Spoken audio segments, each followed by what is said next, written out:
अस्सलाम वालेकुम नाजरीन, आप देख रहे हैं K92 न्यूज़ और मैं हूं आपकी मेज़बान नाइला भट्टी। शामिल करेंगे आज की इलाकाई खबरें।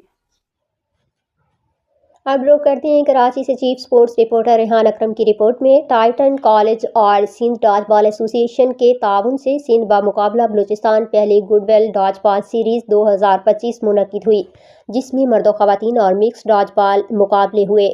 बॉयज़ और गर्ल्स में सिंध पहली और बलूचिस्तान ने दूसरी पोजीशन पर रहा, जबकि मिक्स डॉज बॉल मुकाबलों में बलूचिस्तान पहली पोजीशन और सिंध सी पोजीशन पर रहा है।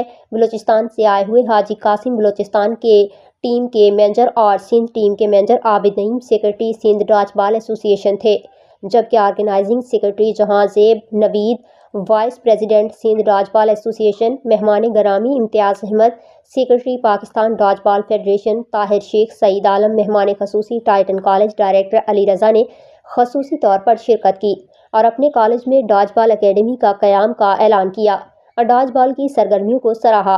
कराची डॉज बॉल एसोसिएशन के सेक्रेटरी बाबर अली अनीस और मोहम्मद अख्तर खान ने मुनसिफाना तौर पर अहसन अंदाज में रेफरी के फ़राइज़ अंजाम दिए।